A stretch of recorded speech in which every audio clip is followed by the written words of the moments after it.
You think black families in the 1930s had fancy groceries? Think again. During the Great Depression, African American communities faced crushing poverty and discrimination that made survival an act of defiance. Yet from bare cupboards came dishes so ingenious they became culinary legacy. Here are 30 cheap 1930s dishes our black ancestors ate to survive. Dried bean soup was once the lifeline that kept entire black families fed when money disappeared and hope ran thin. Women would sort through pounds of dried pinto or navy beans, picking out pebbles and debris before soaking them overnight in large pots. The next morning, those beans went into cast iron kettles with whatever scraps could be found. A ham hock if lucky, fatback if not, sometimes just salt and onion. The pots simmered all day on wood stoves, filling shotgun houses with steam and the promise of something hot. By evening, the beans had broken down into creamy richness, thickened by their own starch until each spoonful coated the tongue. Families ladled this soup over day-old cornbread, stretching one pot across 2 or 3 meals. In sharecropping communities across Mississippi and Alabama, dried bean soup appeared on tables 4 or 5 nights each week during lean seasons. Children grew up understanding that beans meant survival, that the pot on the stove represented their mother's determination to keep them fed, regardless of circumstances, through communal strength. Cornmeal mush carried black families through mornings when there was nothing else to put on the table but determination and resourcefulness. Coarse, stone-ground cornmeal was stirred into boiling water with salt, the wooden spoon moving constantly to prevent lumps from forming in the thick porridge. The mixture bubbled and spat as it cooked, thickening until it pulled away from the sides of the pot in one smooth mass. Some families added a precious spoonful of lard for richness. Others made do with just meal and water. Served hot in bowls, this mush provided the calories needed to get through days of backbreaking labor in fields or domestic service. Children ate it before walking miles to segregated schools, their bellies full even if the meal was plain. In urban black neighborhoods of Chicago and Detroit, families who'd migrated north during the Great Migration continued making cornmeal mush, connecting them to Southern roots and survival traditions. Leftover mush was poured into pans to set overnight, then sliced and fried the next morning for breakfast with patient care. Neck bones and rice turned discarded meat into Sunday dinner centerpieces that brought families together despite Depression hardships. Pork neck bones, sold cheaply because butchers considered them waste, contained enough meat and fat to flavor an entire pot when simmered properly. Black cooks knew to brown the bones first in cast iron skillets, rendering out fat and developing deep caramelized flavors before adding water, onions, and whatever seasonings the pantry held. Those bones cooked for hours, the meat falling away from cartilage until the broth turned rich and golden. Rice stretched the dish further, soaking up every drop of flavorful liquid while providing filling starch. In black communities throughout the rural South, neck bones and rice appeared at church suppers and family gatherings, the aroma announcing that someone had worked magic with almost nothing. Children sucked marrow from the bones, understanding instinctively that nothing edible should be wasted. The dish represented more than food. It showed how creativity and patience could transform what others dismissed into something genuinely delicious despite economic hardship. Dandelion green salad came straight from vacant lots and roadsides where free food grew abundantly if you knew what to look for. Black women taught their daughters which greens were safe to eat, passing down knowledge that connected them to African ancestors who had survived through intimate understanding of plants. Spring brought tender young dandelion leaves that were gathered in baskets before the plants flowered and turned bitter. These greens were washed repeatedly to remove grit, then torn by hand and dressed simply with vinegar, salt, and maybe a drizzle of bacon grease if available.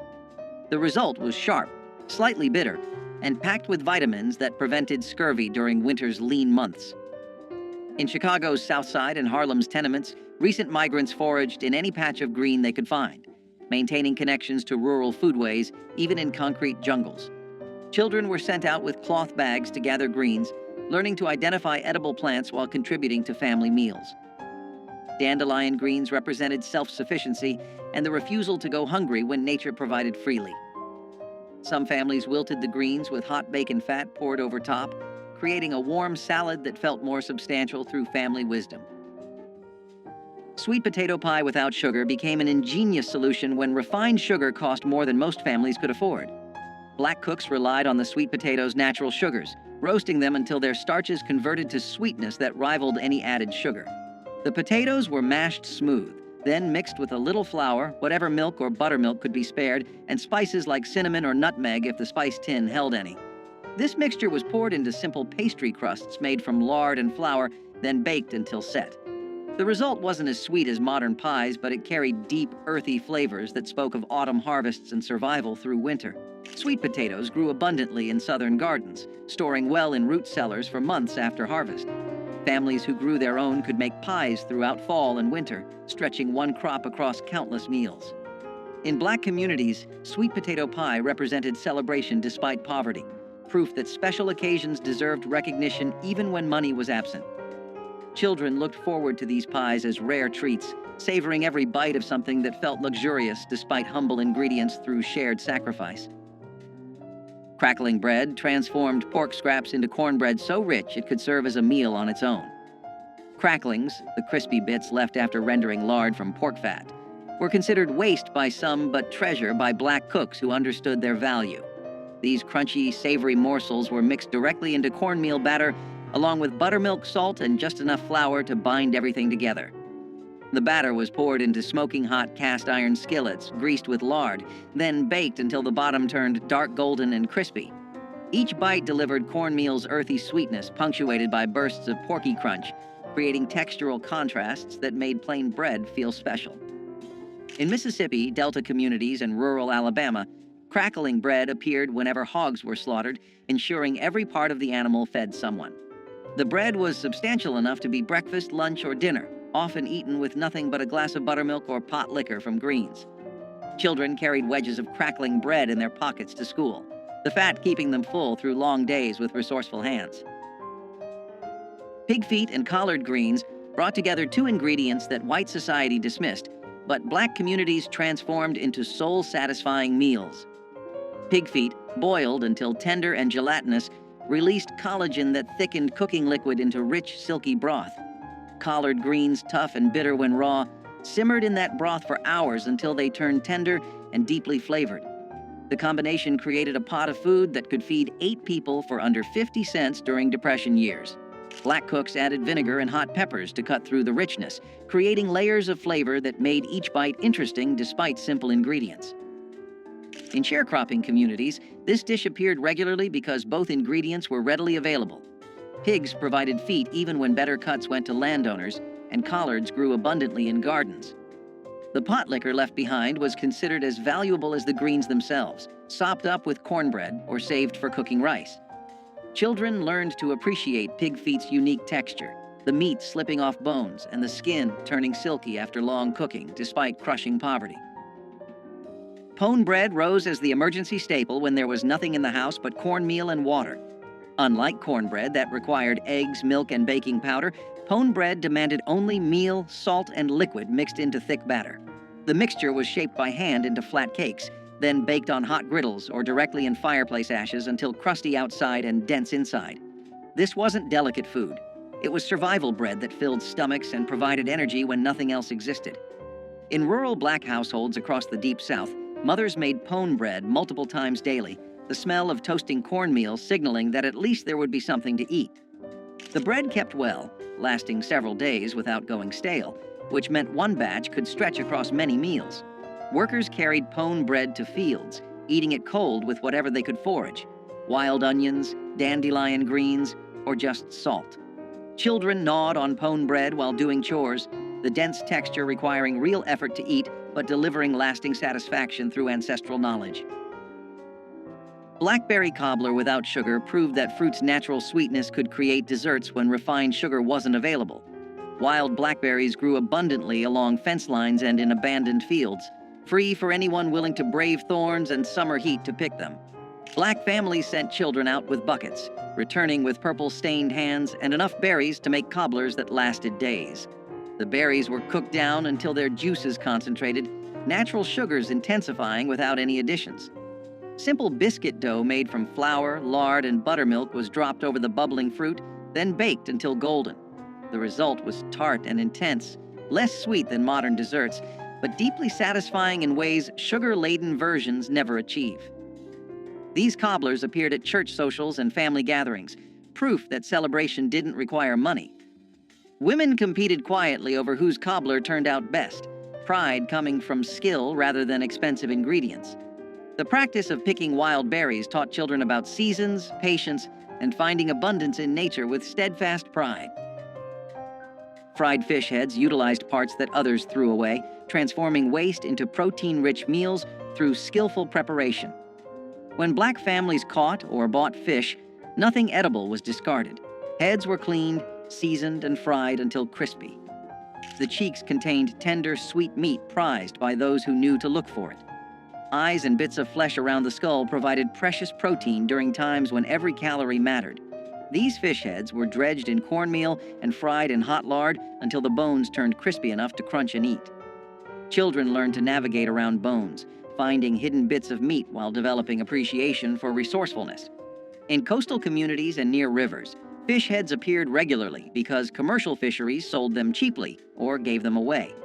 Black cooks fried them alongside regular fish, treating them with the same care and seasoning.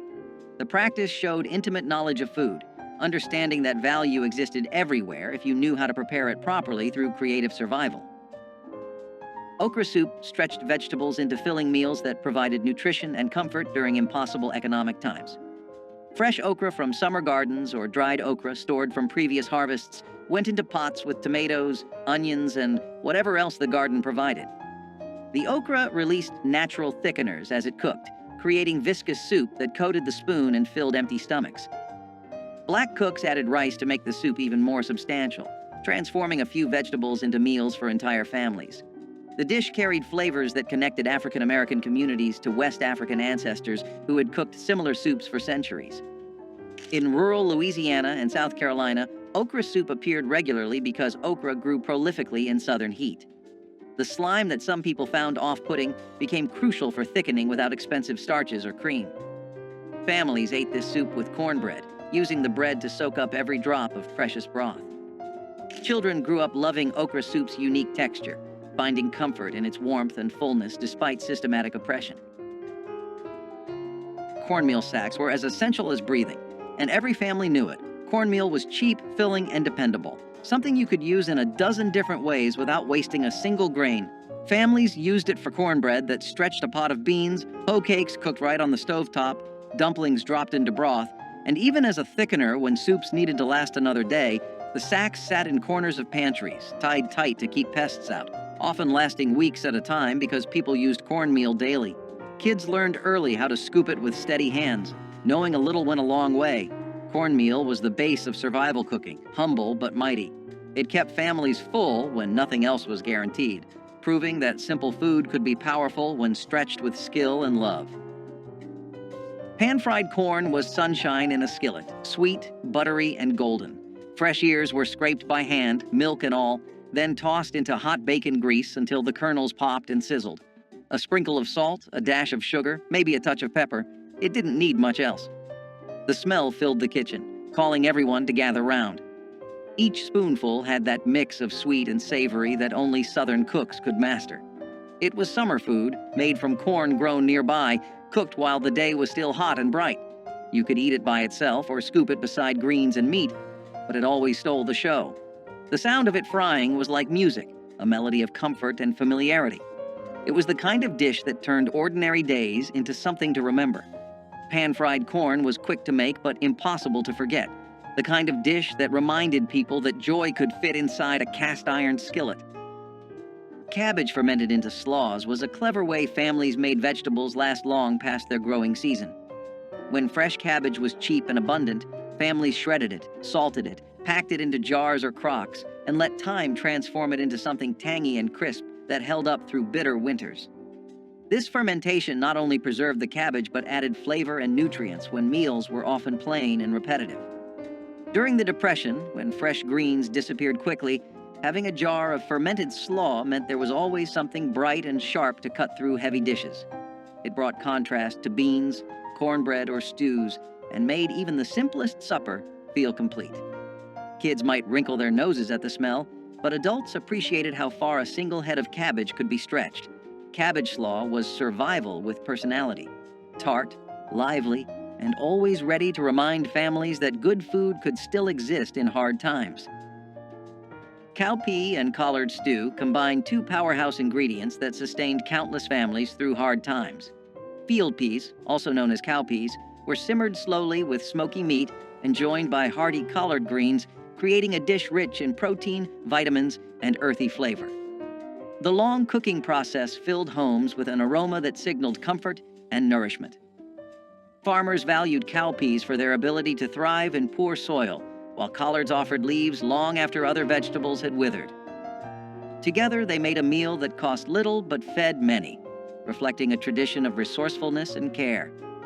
Mothers and grandmothers seasoned the pot with onions, garlic, and pepper, each adding a personal touch passed down through generations. Families gathered around the table with slices of cornbread to soak up the flavorful broth, finding strength in every spoonful. Though supermarkets now offer endless choices, the slow simmered union of cowpeas and collards stands as a reminder of a time when simple ingredients created enduring nourishment. Hoghead cheese, or souse meat, was not fancy food, but it had deep roots in tradition and respect for what you had. Made from the head of the pig, boiled, seasoned, and set in its own broth, it was a dish born from necessity and pride. It was eaten cold, sliced thin, and often shared at the table with crackers and conversation. What others might have thrown away became something flavorful and lasting in the right hands. It spoke of times when wasting food was unthinkable, when every part of the animal was used to honor the work that went into raising it. The smell of it cooking filled the whole house, sharp and strong, but it was the kind of smell that meant good things were coming. When cooled and sliced, it glistened in the light like proof of survival itself. Each piece held a story of long days, careful hands, and families who knew that resourcefulness was its own kind of wealth. Souse meat wasn't about glamour, it was about gratitude. Even if you didn't grow up eating it, the story it told was universal. Make do, make it good, and never take a meal for granted. Dried pinto beans were one of the first things families stocked up on because they lasted forever, filled bellies fast, and cost next to nothing during a time when every penny mattered. These beans sat quietly in cloth sacks or glass jars on pantry shelves, waiting to turn into something warm and sustaining after long days of trying to get by. Pinto beans did not need much, just water, a little heat, and maybe a scrap of fatback if the kitchen was lucky that week. They simmered slow, softening into a thick pot of comfort that could stretch across several meals, sometimes feeding large families for days. Kids grew up recognizing the familiar smell drifting from the stove, a sign that dinner was going to be simple but steady, the kind of food that kept people moving through hard winters and harder workdays. Pinto beans were survival food, but they were also memory food, tying families together with the quiet understanding that something small and humble could carry you through. They were a backbone ingredient in countless homes because they worked every time, no matter how thin the pantry looked. Dried pinto beans did not just feed families, they steadied them. Fried green tomatoes were a porch-side favorite, a snack for hot days and easy laughter. Slices of firm green tomatoes were dipped in cornmeal, fried golden in a skillet, and sprinkled with salt while still sizzling. The result was crisp on the outside, soft inside, and just tart enough to make your mouth water. You could eat them standing up, still hot from the pan, or stack them high beside a plate of beans and rice. They were the kind of treat you didn't plan, you just made them when the garden gave too many tomatoes. The pop of oil, the hum of conversation, and the smell of cornmeal frying turned an ordinary afternoon into something special. Kids waited by the stove, stealing pieces when the cook wasn't looking, their fingers burned but happy. Fried green tomatoes weren't just about taste, they were about time, patience, and community. Their taste was bold but humble, a reminder of summers that felt endless and simple pleasures that cost almost nothing. Fried green tomatoes were living proof that good things come to those who cook from the heart. Peanut soup demonstrated the brilliance of using locally grown legumes to create filling, nutritious meals from almost nothing. Peanuts, grown throughout the South and often harvested by black farmers, were ground into paste and mixed with water, onions, and whatever seasonings could be found. The mixture cooked down into creamy soup that provided protein, fat, and comfort. This wasn't the refined peanut butter soup found in fancy cookbooks. It was rough, grainy, and honest, tasting of earth and survival.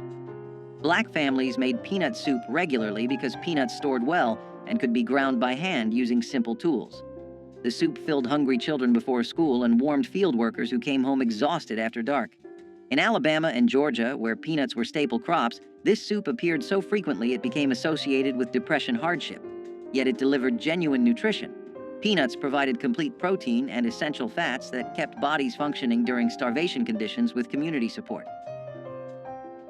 Ash cake bread was born out of fire and hunger, a recipe that came alive in the heart of hard times.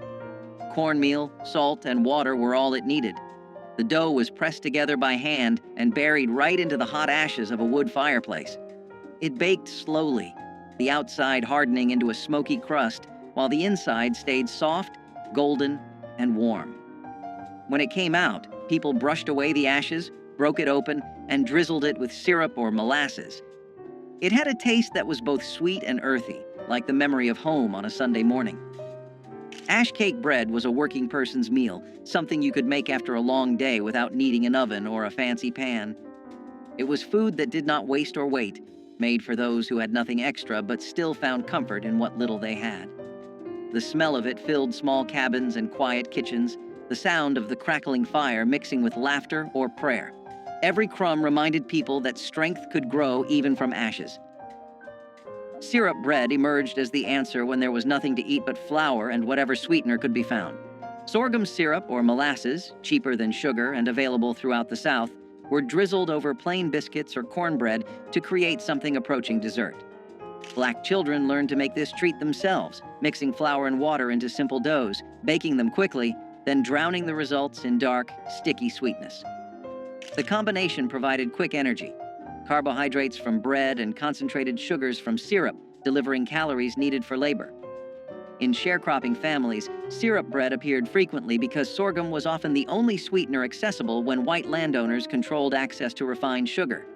The practice taught children to find joy in small pleasures, turning basic ingredients into treats through imagination and willingness to make something from nothing. Women sometimes added a little butter or lard to the bread if available, creating richness that complemented syrup's sweetness through ingenious adaptation.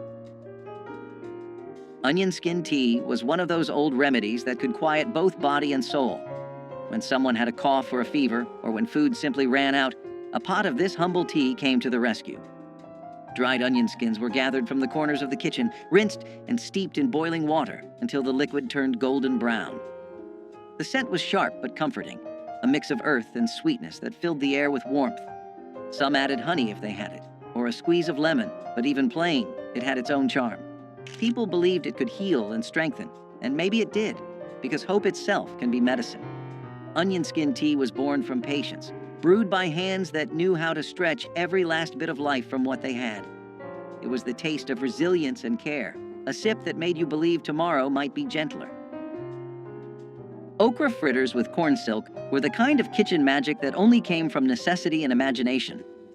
In the long summer months, when the fields were full and money was not, people used every part of what they harvested. The corn silk that clung to the ears was not thrown away, but saved and shredded, added into batter alongside chopped okra, flour, and a splash of milk or water. When dropped into hot oil, the fritters puffed and crackled, their edges turning golden and crisp. The smell was something you could follow from down the road. Warm, nutty, and sweet with that faint scent of corn. Each bite was crunchy on the outside and tender in the middle, with little strings of corn silk that gave it texture and charm. They were served with syrup or vinegar, depending on what the family had, eaten right out of the pan when patience ran out. Okra fritters with corn silk were food born from care and cleverness, proof that waste had no place in a humble kitchen. Every family had its own version, passed quietly between generations, carrying the taste of late afternoons, hard work, and simple joy. They were poverty's poetry, fried into something worth remembering. Chicken feet soup proved that even the most unlikely parts could become nourishing meals through patient cooking. Chicken feet, sold for pennies or given free by farmers, contained collagen that transformed into rich, gelatinous broth after hours of simmering. Black cooks added vegetables, rice, and seasonings to create soups that filled entire families, despite starting with what others considered garbage. The feet's cartilage and tendons broke down into silky broth that coated the mouth and provided genuine satisfaction. This soup appeared regularly in both urban and rural Black households, the feet's low cost making them accessible even during the worst Depression years. Children learned to navigate around bones, finding bits of meat and skin while appreciating the rich broth. The practice of using chicken feet showed respect for animals and refusal to waste anything edible. In Chinese and Black communities, chicken feet were prized ingredients rather than trash, cultural knowledge preserving their value. The soup delivered protein, minerals from bones, and warmth that comforted as much as it nourished despite impossible odds. Molasses coffee was not fancy, but it was strong enough to keep a person going through the longest of days. When coffee beans were scarce and sugar even scarcer, someone clever discovered that a spoonful of blackstrap molasses stirred into hot water or weak brew could make a drink both sweet and smoky. The result was thick and dark, with a bitterness that clung to the tongue and warmed the chest. It tasted like work and resilience, like fields at sunrise and factory bells ringing. Families drank it early and often, some adding milk if fortune allowed, others taking it plain with bread crusts for breakfast. It was a poor man's luxury, a small rebellion against hunger and fatigue. The smell alone was enough to wake the tired and remind them that strength could be stirred, not bought. Molasses coffee was courage in a cup, shared by hands cracked from labor and hearts that refused to quit. It carried the spirit of people who built their mornings out of willpower and steam, proving that dignity could live even in the thinnest brew.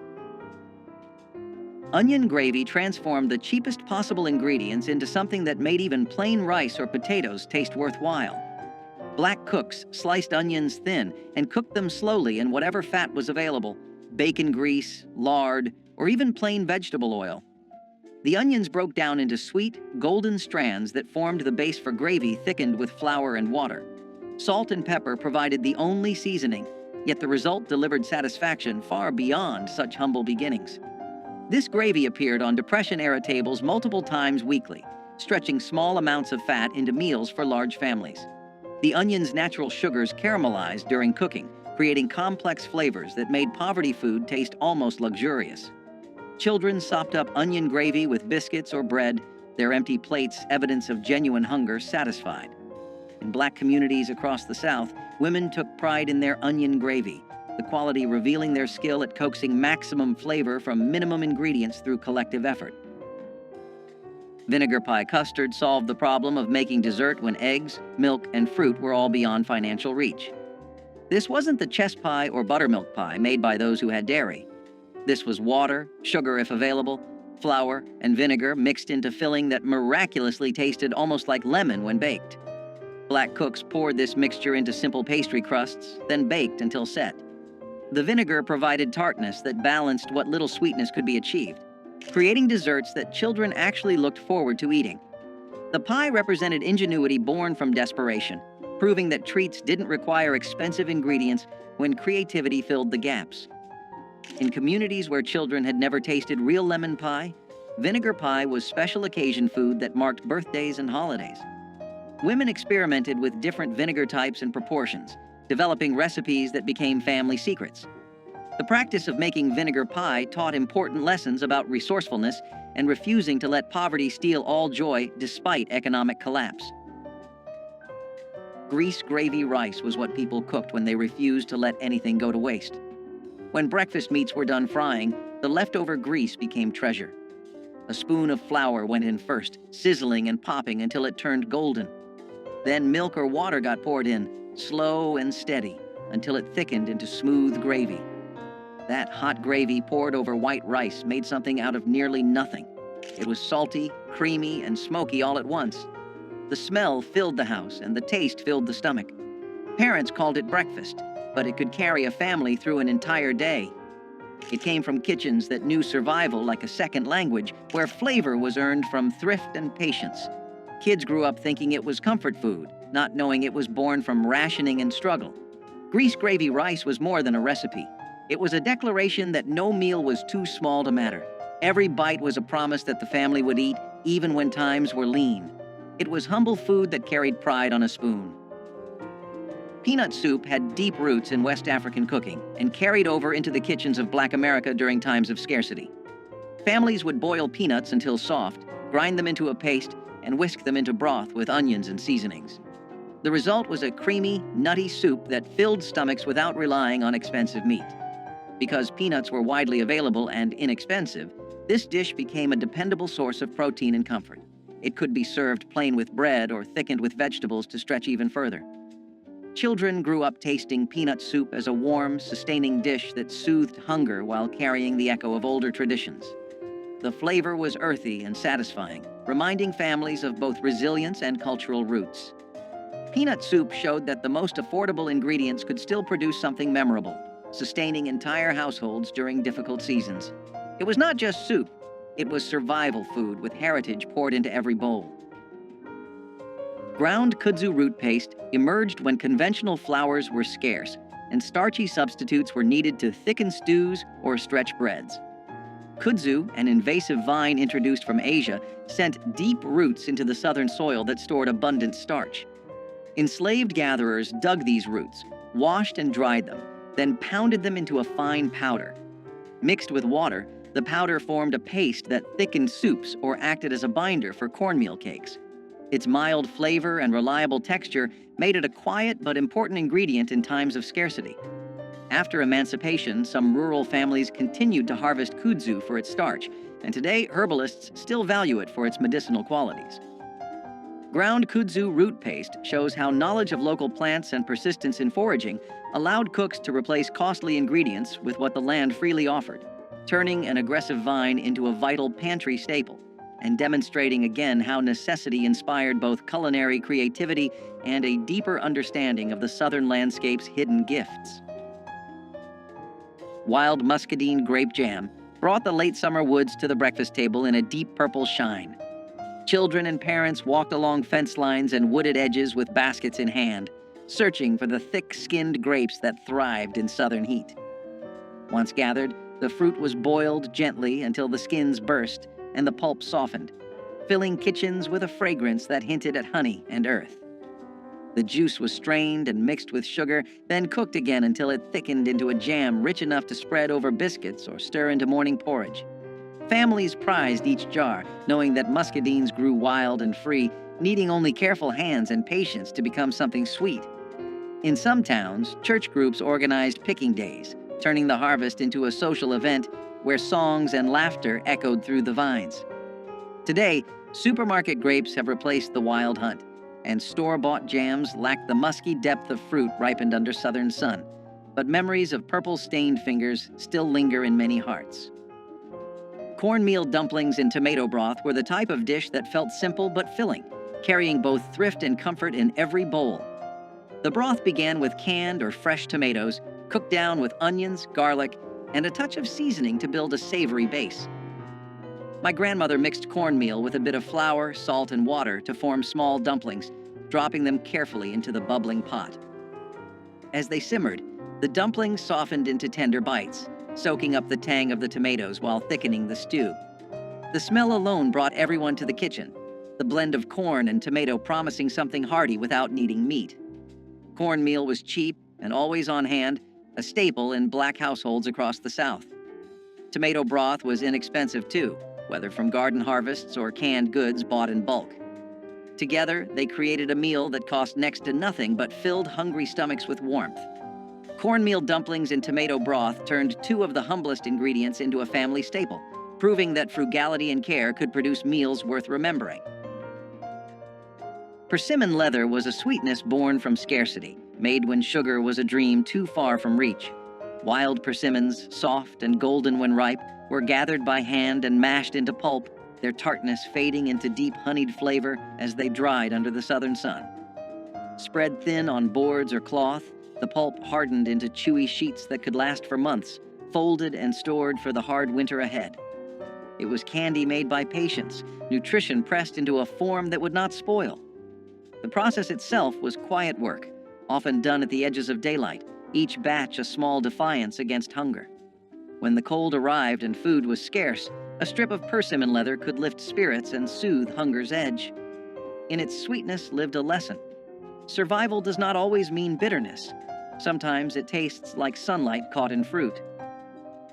Okra and tomato stew was a dish where heritage met hunger and turned it into comfort. Born from African roots and southern soil, it blended the earthiness of okra with the tang of ripe tomatoes in a thick, bubbling pot. The slime that many feared became silk under the right hands, thickening the stew into a rich, flavorful broth.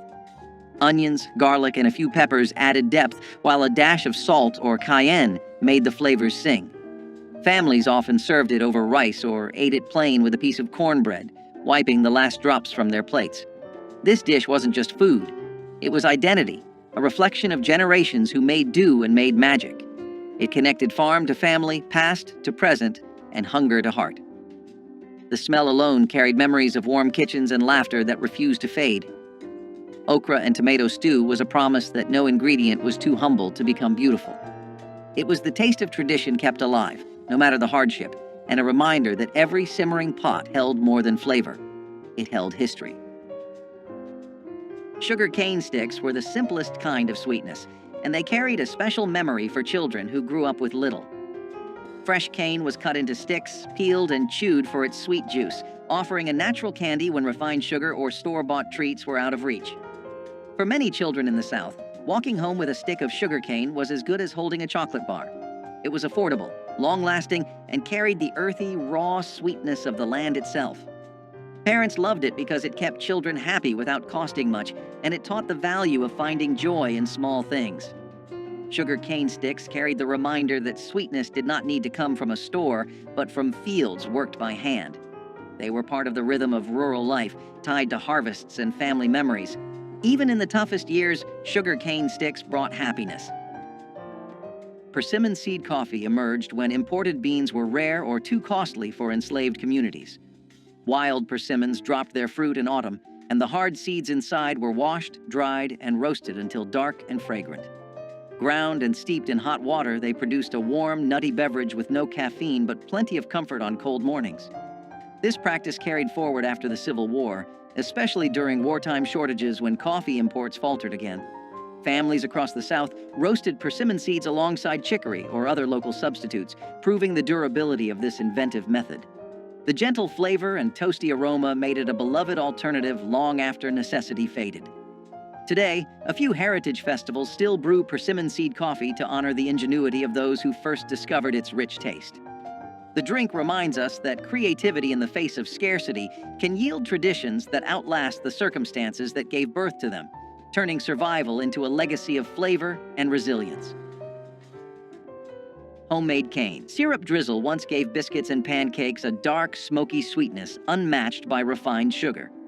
Families would harvest sugarcane, crush the stalks, and boil the juice in large iron kettles until it thickened into a rich amber syrup.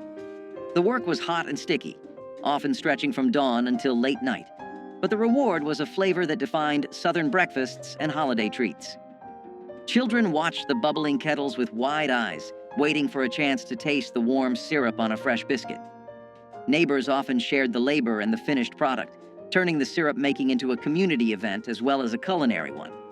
Over time, industrial sweeteners and store-bought syrups replaced the careful craft, and the knowledge of how to coax sweetness from cane faded with older generations.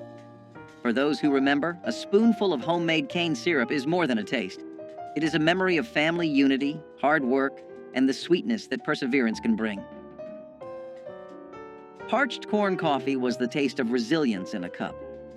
When real coffee was beyond reach, enslaved people roasted corn kernels in iron pans until they turned dark brown, then ground them into a coarse powder and steeped it in hot water. The brew was smoky, earthy, and faintly sweet, a humble echo of the luxury drink denied to them.